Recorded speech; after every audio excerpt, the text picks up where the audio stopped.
салом бинандаи азиз, хабарҳои ҷаҳон ва тоҷикистонро ман Зарангези Наврӯзшоҳ ҳамроҳ бо ҳамкорон тақдими шумо мекунем. имрӯз 1 декабр аст ва дар барнома ин хабару гузоришҳоро дорем. додситон талаб кардааст ки ба Фаромӯз Эргашев ҷазои сахт бидиҳанд. ин фаъоли бадахшонӣ мехост дар интихобот ширкат кунаду рақиби Эмомалӣ Раҳмон шавад.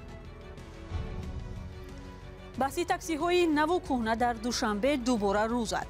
ронандаҳое ки дигар ҳаққи мусофиркашӣ надоранд мегӯянд акнун чӣ тавр зиндагиро пеш мебаранд.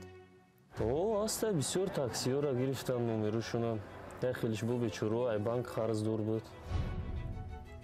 ва одати хуби Султонбиби Миргулова пиразани 90-солаи тоҷик, ошиқи китобу дониш ки аз хурдӣ аз мактабу таҳсил маҳрумаш кардаанд. синфи 5 хундам, 6 моҳ шум додан. барномаро бо хабаре аз Тоҷикистон шурӯъ мекунем. зимни муҳокимаи Фаромӯз Эргашев ҳуқуқдоне ки мехост дар интихоботи президентӣ ширкат кунад, додситон хостааст ки ӯ ба 30 соли зиндон маҳкум шавад. талаби додситон ҳафтаи гузашта дар мурофиа садо додааст. ӯро ба таъсиси созмони ҷиноятӣ муттаҳам мекунанд. Фаромӯз Эргашев аз фаъолони мадании Бадахшон аст ки мехост соли 2020 дар интихоботи президентӣ ширкат кунад ва рақиби раиси ҷумҳур Эмомалӣ Раҳмон шавад, аммо сабти номаш накарданд. Фаромӯз Эргашевро тобистони имсол бо иттиҳоми барангехтани беназмиҳо дар Бадахшон боздошт карданд. наздиконаш иттиҳомотро беасос меноманд. аз дирӯз ба ин тараф эълони фурӯши мошинҳои соли тавлидашон то 2016 дар Душанбе якбора зиёд шудааст. шояд сабаб ба оғози як амалиёт ё рейди чунин таксиҳо вобаста аст ки ин шабрӯз шикоятҳои зиёде дар ин бора ба дасти озодӣ мерасад. корбарони зиёде бо ирсоли навору акси таксиҳое ки рақамҳояшон барчида шудаанд мегӯянд мақомот ҳаракати мошинҳои андак кӯҳнаро манъ кардаанд. гузориши Нигораи Фазлиддин ва Искандари Фирӯзро бо ҳам мебинем. кандани рақамҳои давлатӣ аз таксиҳо дар байни таксиронҳои Душанбе ҳангома барпо кардааст. Саъдии таксирони ширкати Рахш мегӯяд шумораи мошини ӯро ки соли 2019 аст нагирифтаанд, аммо вай аз вазъи ҳамкасбонаш нигарон аст. Аста бисёр таксиёро гирифтам номерушунам. хелиш бо бечораҳо ай банк қарздор буд. бисёртар ҳамун соли мошин ки нав боша номера намекананд. солиш ки то 2014-15 хеле боша мекананд. дар бозрасии давлатии автомобилии шаҳри Душанбе аз суҳбати назди дурбин худдорӣ карданд, вале гуфтанд рақамҳои давлатии таксиҳо барои танзими миқдори нақлиёт барчида мешаванд. ба гуфтаи мақомот шумораи таксиҳо дар Душанбе аз 6000 ҳам гузаштааст, дар ҳоле ки набояд аз 4000 адад зиёд бошад. иқтисодшинос Фозилҷон Фатуллоев мегӯяд танзими теъдоди таксӣ дар шаҳр хуб аст, вале суол ба миён меояд ки чӣ қадар ронанда бекор мемонад. вай ҳамчунин ба эҳтимоли вуҷуд доштани рақобати носолим миёни ширкатҳои таксӣ ҳамчун сабаби воқеа ишора мекунад. ин рақобат байни агрегаторҳо Олучаю, Рахш таксию, Чоряк таксию, Сомон таксию дигар ва ғайра рақобат онҳо рақобати дуруст бурда истоданд, лекин байни ҳамин 4 агрегатор ва алоҳида бо рақобати пинҳонӣ ҳаст. то ҳол ҳеҷ яке аз мақомоти танзимкунандаи Душанбе маъракаи барчидани шумораҳоро шарҳ намедиҳанд. сокинони шаҳр хеле зиёд будани таксиҳоро тасдиқ мекунанд, вале мегӯянд талабот ба онҳо низ кам нест. ҳамзамон дар шабакаҳои иҷтимоӣ аз беинтизомии таксиронҳо низ шикоят мешавад, вале хулосаи бисёриҳо ин аст ки ҳама гуна танзим бояд худ назм дошта бошад. маъракаи нав пас аз як садамаи пурсару садои таксӣ бо автобус оғоз ёфта, вокуниши шитобкорона ба воқеа дониста мешавад. барномаро идома медиҳем.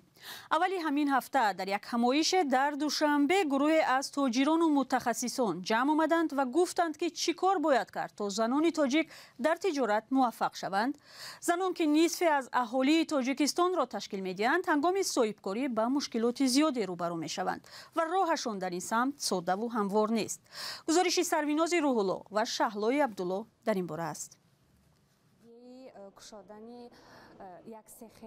холбиби эшонбобоева 2 моҳ пеш соҳибкории хурдро роҳандозӣ кард ва бовар дорад дар ин кор муваффақ мешавад. ӯ корхонаи хурди истеҳсоли собунро ба роҳ андохт ва чанд зани хонашинро ҳам соҳиби ҷойи кор кард. холбиби талош дорад ки тиҷораташро бузургтар карда ҳам фоидаи зиёд бигирад ва ҳам ба оилаҳои бештар кӯмак кунад. инҳо асосан занҳои гирифтори хушунат ҳастанд ва барои онҳо ҷойи кори хуб нисбатан ба ҳамун минтақа маоши хуб пешниҳод кардем. оғози тиҷорат барои ӯ низ мисли дигар соҳибкорон осону ҳамвор нест. холбиби 40% сармоя барои таъсиси корхонаи хурдро аз бонк гирифтааст. аммо соҳибкорзанҳое ки аллакай дар тиҷорати хурдумиёна муваффақ шуданд ба холбиби ва ҳамроҳони ӯ машварат доданд ки набояд аз монеаҳо тарсид. дар ин толор дар душанбе даҳҳо зани соҳибкор аз ҷумла аз кишварҳои осиёи марказӣ масоили ҳамкорӣ ва табодули таҷриба миёни ҳамро баррасӣ карданд. онҳо гуфтанд соҳибкории занон яке аз омилҳои пешрафти иқтисоди давлат аст. барои ҳамин мо бояд ки барномаҳои таълимӣ дар самти рушди тиҷорат тақвият бахшем, барномаҳои рӯбаландӣ барои ҷавонон, занон фаъол гардонем ва инкишофи диҳем, то ки ҳамин занону ҷавонон ба фазои соҳибкорӣ бештар ҷалб карда шаванд. занон ки бештар дар тоҷикистон ба тиҷорати хурдумиёна машғуланд мегӯянд ҳанӯз ҳам мушкилиҳо дар ин самт боқӣ мондаанд. яке аз муаммоҳо ин дастрасӣ ба технология мебошад ба фикри ман ва дастрасӣ ба молия. дигар муаммои калонтарин ин нокифоии малакаи занони соҳибкор оиди кушодани бизнес ва рушд додани он. феълан наздик ба 80 000 зани соҳибкор фаъолият мекунанд. бар пояи оморҳои расмӣ 45% занон ба фаъолиятҳои хусусӣ машғул буда танҳо 11% дар ширкатҳои расмӣ роҳбар ҳастанд. худи занон иқрор мекунанд ки тиҷорати бузург дар дасти мардон қарор дорад ва занон танҳо ба тиҷорати хурдумиёна машғул ҳастанд.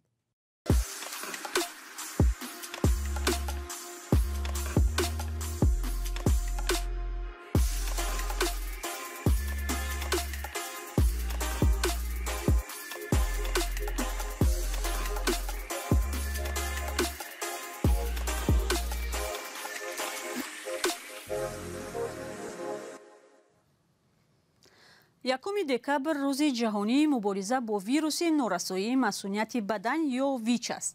бино ба иттилои расмӣ танҳо дар 6 моҳи имсол дар тоҷикистон 548 мавриди нави гирифторӣ ба ин беморӣ сабт шудааст. дар рӯзи байналмилалии мубориза бо HIV дар кишвар чорабиние бо шиёри баробарӣ дар ҷомеа баргузор шуд. дар ин рӯз аксар кишварҳои дунё ҳам аз ҳуқуқу мушкилоти мубталоёни беморӣ гуфтанд. дар гузориши муҳаммад Вафор Аҳмадзода аз зиндагии зане қисса мешавад ки баъди ҳомила шудан фаҳмид ки бемор аст. соли гузашта вақте Грейс Ҷонатани 22 сола огаҳ шуд ки гирифтори вируси HIV аст, мехост худкушӣ кунад. падари фарзанди ояндааш низ баъди огаҳӣ аз гирифтории ин хонум аз ҳар гуна муносибат бо ӯ худро канор кашид. замоне падарамро аз гирифториам огаҳ кардам. ӯ гуфт ҳамаро ба худо супур. падарам машварат дод ки муназзам дору бигирам, зеро дору муҳим асту агар гирифтани онро қатъ кунам мушкилиҳоям бештар мешавад ва агар дастурҳоро иҷро кунам ҳама чиз хуб хоҳад буд. аз ин рӯ муназзам дору мегирам. ба шарофати маслиҳати хуби падар ва огаҳии саривақтӣ аз гирифторӣ фарзанди ин хонум ҳоло 8 моҳа шудаасту табибон дар тани ӯ вируси HIV-ро пайдо накардаанд. ҷонатан ҳар моҳ ба аёдати табибон рафта барои худашу фарзандаш дору дарёфт мекунад. вируси HIV имкон дорад аз модар ба фарзанд аснои ҳамл, зоиш ва ё истеъмоли шири модар сироят кунад. ман ба фарзандам дору медиҳам то ӯро аз гирифторӣ ҳимоят кунам. ман ба ӯ шири модар медиҳам ва намехоҳам ба ин васила барояш мушкил эҷод кунам. мутаассифона ҳар тифл мисли фарзанди ҷонатан хушбахт набудааст. дар Нигерия ҳолатҳои сирояти HIV дар миёни кӯдакон рӯ ба афзоиш буда, табибон ба зарурати дахолати фаврӣ ишора мекунанд. тибқи омори расмӣ дар Нигерия 2 миллион гирифтори HIV спид ба сар мебаранд. аз ин байн тахминан 22 000 тифл از مادر گرفتاری ویروس شده است. سازمان‌های غیر دولتی شبیه بنیاد مبارزه با سپید کودکان تلاش دارند از حساب تشخیص بر وقت زنان حامله و تقدیم تست‌های فوری از این روند ناگوار جلوگیری کنند. 77% حالتهای نوی سیرویت از اون سبب به وقوع پیوسته است که زنان در دوره حمل و تقدیم شیر مادر به فرزند از استعمال منظم داروهای ضروری خودداری کردند. سالهای اخیر پاندمی کووید 19 در مرکز توجه قرار داشت و سرمایه گذاری خارجی مبارزه با HIV کاهش یافته بود. اخباری آزادی رو تماشا دارید. شما در 90 سالگی خود را چگونه تصور میکنید؟ به عینک تصور کردن کس در این سن دشوار است نه؟ اما قهرمان گزارش نوبتی ما یک زن 90 ساله عاشق کتاب است که به عینک میخواند. مطالعه کتاب برای مامه سلطان بیبی میرگولووا یک عادت است. عادت خوبه که حالا اکثریت در تاجیکستان آن را ندارند. گزارش جالب محمود جان رحمتزاده درباره عشق زن پیرانسال را با کتاب همراه میبینیم.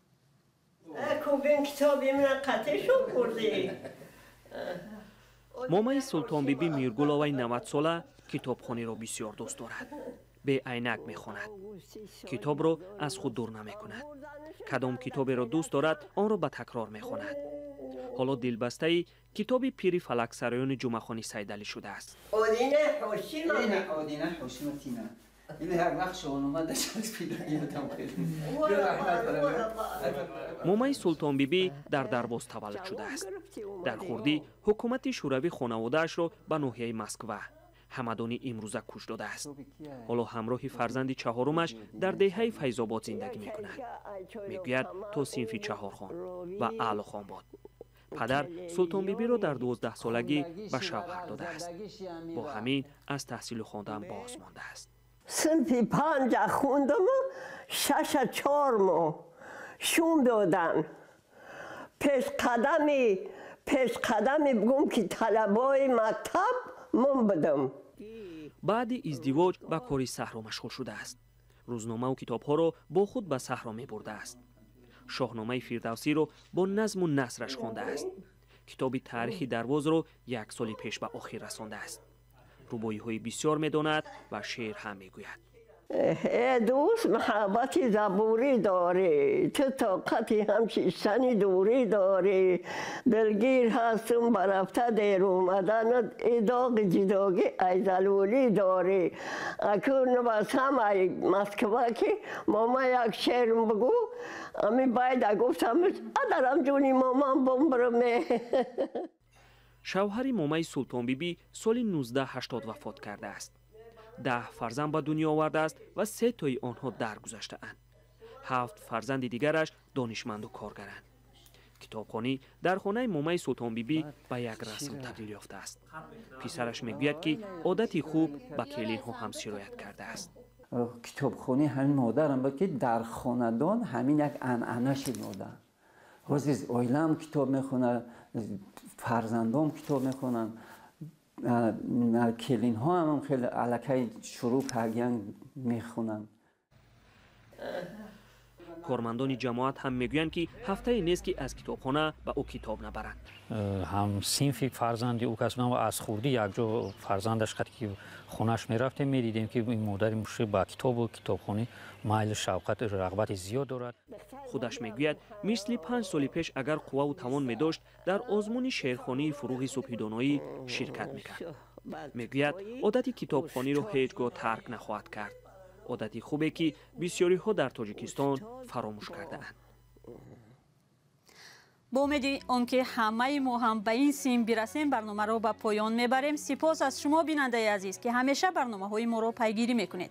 خبر و گزارش های دیگر را میتوانید در سامانه و صفحه های رادیوی آزادی در فیسبوک، اینستاگرام و تلگرام پیدا و تماشا کنید. خدا نگهداری شما.